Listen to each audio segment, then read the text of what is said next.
साथियों, कैसे हैं आप? आपका स्वागत है आपके YouTube channel JL accounts classes में। साथियों, जैसे आपकी अपने जूनियर अकाउंटेंट टीआर एग्ज़ाम की एग्ज़ाम बिल्कुल पास आ गई है, परसों ही है संडे को, अब टाइम बचा नहीं है।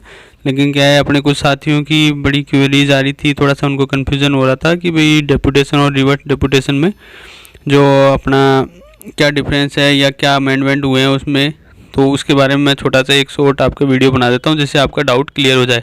तो देखिए, जो डेपुटेशन यानी प्रतिनियुक्ति है, उसकी जो सामान्य अवधि है वो 5 वर्ष है। किस हिसाब से? 1 साल प्लस 4 साल। मतलब पहले साल के लिए अपने को अनुमति किससे लेनी पड़ेगी? वित्त विभाग से लेनी पड़ेगी पहले साल के लिए।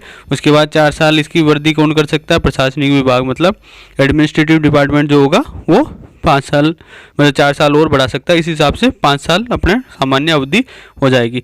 और 5 साल के बाद इसमें अगर इंक्रीज करना हो इस पीरियड को, इसको बढ़ाना हो, तो कौन बढ़ाएगा? फाइनेंस डिपार्टमेंट बढ़ाएगा। कौन? वित्त विभाग अपना बढ़ाएगा। और अपनी जो अधिकतम अवधि जो है, मैक्सिमम जो पीरियड है डेपुटेशन पे कोई भी कर्मचारी कितने अपनी पूरी सर्विस में, मतलब जितनी उसकी सर्विस लाइफ 60 साल अवधि जब तक वो रिटायर नहीं हो जाता, उसमें 10 साल मैक्सिमम वो डेपुटेशन पे रह सकता है।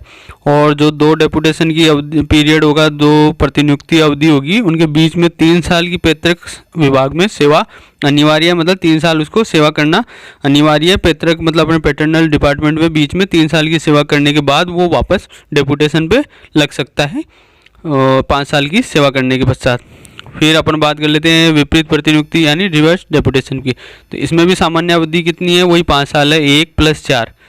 किस हिसाब से? कि पहले साल के लिए अपने को अनुमति चाहिए वित्त विभाग से, और 4 साल की जो अपनी अभिवृद्धि होगी या इसमें जो बढ़ाना होगा इसको, वो प्रशासनिक यानी एडमिनिस्ट्रेटिव विभाग बढ़ा सकता है। और 5 साल से ज़्यादा की वृद्धि कौन करेगा? वित्त विभाग करेगा।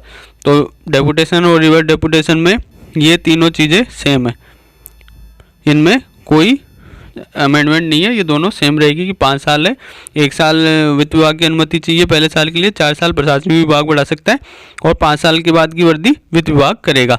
इनमें मेजर डिफरेंस जो है वो है इनमें 2 प्रतिनियुक्ति अवधि के बीच में जो इनकी पैतृक विभाग में सेवा कितनी अनिवार्य है। तो डेपुटेशन में तो अपने 3 साल की अनिवार्य है, जबकि रिवर्स डेपुटेशन में 2 साल की सेवा अनिवार्य है। ये मेजर डिफरेंस है इनमें, ये नया अमेंडमेंट है। तो साथियों, ये ध्यान रखना। उम्मीद करता हूँ आपको थोड़ी हेल्प मिलेगी इससे, और आपकी एग्ज़ाम बिल्कुल पास है। तो उसके लिए बेस्ट ऑफ लक। जय हिंद, जय भारत।